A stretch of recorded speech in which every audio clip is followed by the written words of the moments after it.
Oynadığı rollerdeki ateşli kişiliğiyle ün salmış Alec Baldwin, New York City'deki ünlü Stüdyo 54'te büyük başarı elde etmeden hemen önce gece kulüplerinde fedai olarak çalışıyordu. Son zamanlarda ise film setinde yaşadığı talihsiz bir kazayla ismi gündeme gelen Baldwin, 2021 yılında bir western filmi olan Rust'ın bir silah sahnesi için ayna karşısında elindeki bir silahla prova yaparken, silah aniden ateş aldı ve kamera arkasında duran 3 kişiden ikisinin vurulmasına sebep oldu. Filmin yönetmeni Joel Souza omzundan yaralanırken, görüntü yönetmeni göğsünden vurularak hastaneye kaldırıldı ve daha ambulans yoldayken hayatını kaybetti.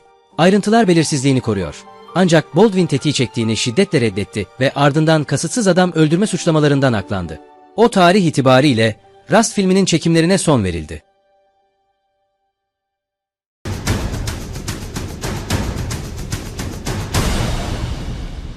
Tony ödüllü aktör Andrew Garfield, ünlü olmadan önce size Starbucks'ta bir latte ikram etmiş olabilir. İlk işlerinden biri Starbucks'ta baristalık yani kahveden sorumlu kişi olarak çalışmaktı. Muhtemelen günün birinde bu çalıştığı yerin üzerinden örümcek ağlarıyla geçeceğini kendisi de tahmin edememiştir.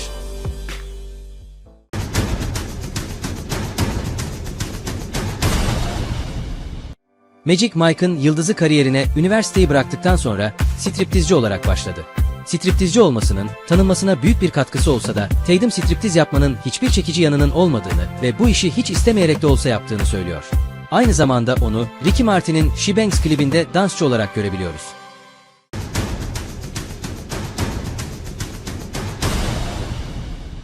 George Clooney'in çalıştığı ilk işlerinden biri bir sigorta şirketinde satıcılık yapmaktı ve bu işinin pek de iyi gitmediğini söylüyordu.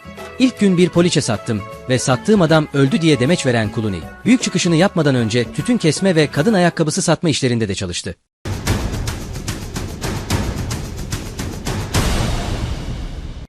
Saturday Night Live mezunu ve gece yarısı sunucusu Jimmy Fallon'un kesinlikle gösterişten uzak bir ilk işi vardı. Aktör ve komedyen bir röportajında, İlk çalıştığı iş olarak bir süpermarkette yerleri silme işini yaptığını söyledi.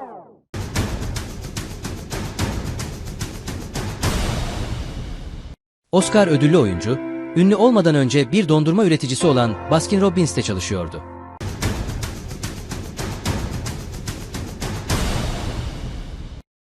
Keanu Reeves 1964 yılında Beyrut, Lübnan'da doğdu.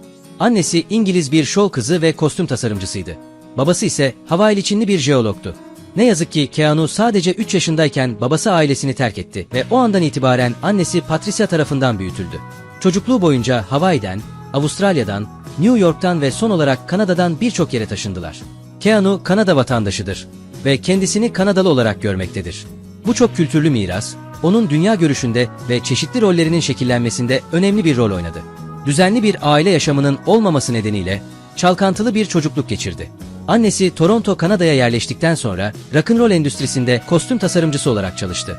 O günlerde metal müziğin babası olarak bilinen Alice Cooper, genç Keanu Reeves'e bakıcılık yaptı.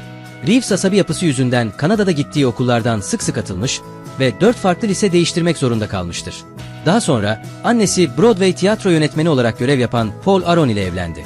Reeves'in üvey babasıyla ikili ilişkileri çok iyiydi ve onu her zaman öz babası gibi görüyordu.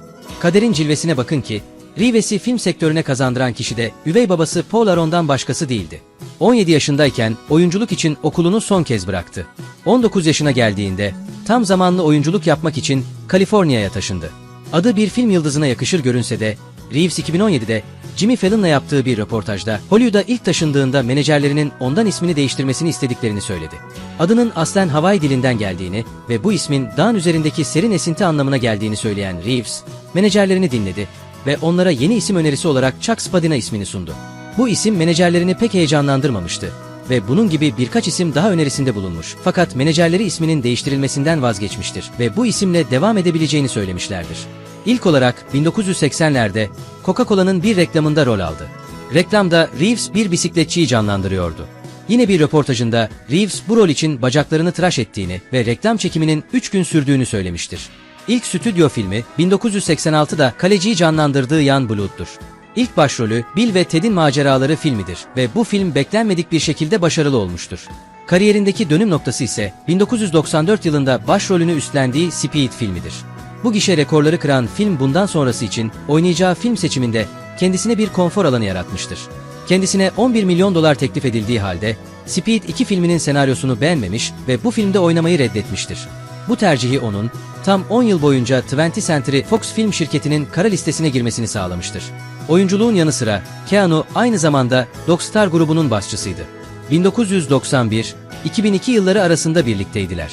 Kariyerleri boyunca Bon Jovi, Rancid, Weezer gibi ünlü gruplarla çalıştı ve bu gruplarla beraber Amerika Birleşik Devletleri ve Asya'yı içeren turnelere katıldı.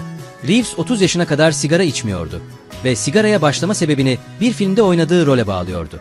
Fleeing Minnesota filminin çekimleri sırasında oyuncu, sette hiç de iyi olmayan bir alışkanlık edindi. Yapım sırasında Reeves'in karakteri sıklıkla sigara içiyordu ve o rolle sigaraya alışan Reeves, bu bağımlılığını bir hapishane olarak tanımlıyordu. Keanu Reeves'in ölümsüz olduğuna inanan hayran kitlesi, Keanu'nun 1847 doğumlu Fransız aktör Paul Mounet'e son derece benzediğini ve Keanu'nun hiç yaşlanmadığını iddia ediyorlar.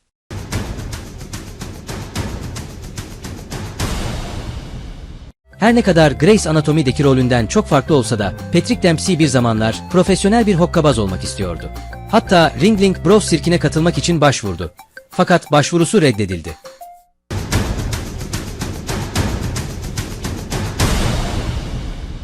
Robert Downey Jr. eğlence sektörüyle güçlü bağları olan bir aileden geliyor. Babası ünlü bir film yapımcısı, aktör ve yazarken annesi bir aktristi. Geleceğin aktörleri Rob Lowe, Sean Penn, Charlie Sheen ve Downey Jr. Santa Monica Lisesi'ne birlikte gittiler ve arkadaştılar. 1992 yapımı Chaplin filminde yeni benliğini ortaya çıkarmaya hazırlanırken, çekimler sırasında giydiği tüm kıyafetleri alıp bahçesine gömdü. İnkar edilemez yeteneğine rağmen Downey Jr., kariyeri boyunca uyuşturucu bağımlılığıyla mücadele de dahil olmak üzere çok sayıda hukuki sorunlarla karşı karşıya kalmış, ancak bu zorlukların üstesinden gelmeyi ve hayatını yeniden inşa etmeyi başarmıştır. Iron Man karakteriyle kariyerinin zirvesine ulaşan ünlü oyuncu, daha kariyerinin başlarında uyuşturucu testlerine tabi tutulmuş ve mahkeme kararıyla henüz 30'lu yaşlarında 3 yıl hapis cezasına çarptırılmıştır. Downey Jr. geriye dönüp baktığında 1990'larda hapishanede yatmasını başına gelen en kötü şey diye niteledi. Downey hikayeyi anlatmaya başladığında öfkeli bir yargıç tarafından olması gerekenden fazla ceza aldığını iddia etti. O zamanlarda hapiste yatanlar suçlara göre ayrılmadığı için Downey en azılı suçlularla aynı hapishaneye atılmıştır. Nihayetinde Downey kefaletini ödedikten sonra 2000'de erken tahliye edilmiş ve cezasının yalnızca 1 yılını hapishanede geçirmiştir. Yattığı hapishane için şunları söylemiştir: "Orada hiçbir fırsat yoktu. Sadece tehditler vardı. Biz insanlar imkansız gibi görünen şeylere kısa süre içinde uyum sağlamaya programlanmışız."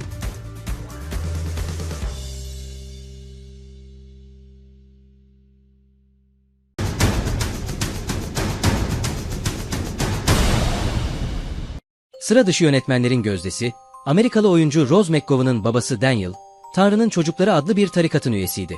Yani Rose'un bütün ailesi birer tarikat üyesiydi diyebiliriz. Tarikat kurallarına göre dış dünyayla temas kurmak, mesela gazete okumak, televizyon izlemek yasaktı. En kötüsü de üyeler arasında yaşanan kaotik cinsel ilişkilerdi. Tarikatın yöneticisi David Berg, çocukları da bu işe dahil etmek istedi. İşte o zaman Rose'un babası kaçma zamanının geldiğini fark etti. 9 yaşındaki çocuğunu ve eşini alıp Amerika'ya kaçtı. Burada Rose'un ailesi boşandı ve Rose annesiyle kaldı.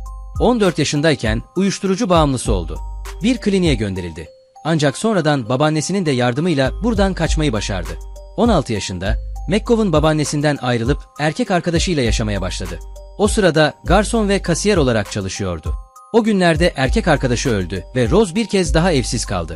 Bazı geceler sokakta uyumak zorunda kalmıştı. 17 yaşında bir sanat okuluna girince sinema kariyeri başladı. Ancak hikaye burada bitmiyor. Rose McGowan, 2007 yılında başka bir trajedi daha yaşadı. Korkunç bir araba kazası geçirdi. Arabanın cam kırıkları, yüzünü ve gözlerini yaraladı. Cerrahlar uzun geçen operasyonlardan sonra yüzünü kurtarmayı başarmıştı. Bu arada Hollywood'da Me Too hareketini başlatan oyuncunun da Rose McGowan olduğunu belirtelim.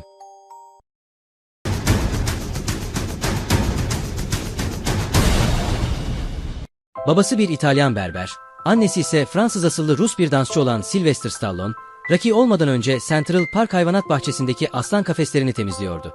Evsizdi ve uzun bir süre parkta bulunan banklarda yatarak hayatını idame ettirdi. En iyi dostu ise yine sokaklarda tanıştığı ve kendisinin eğittiği köpeği Butkus ile inanılmaz büyük bir bağ kurmuştu. Stallone'un zor durumdayken köpeğini satmak zorunda kalması ve sonrasında gelişen hikayesi ise herkesin bilmesi gereken ve insanlara ilham veren önemli anekdotlardan biridir. Ayrıca Stallone, ilk olarak bir porno filminde oynamıştı. Film 1970 yılında gösterime girdi ve onun ilk başrolüydü. 2 günlük çalışma karşılığında kendisine $200 ödendi.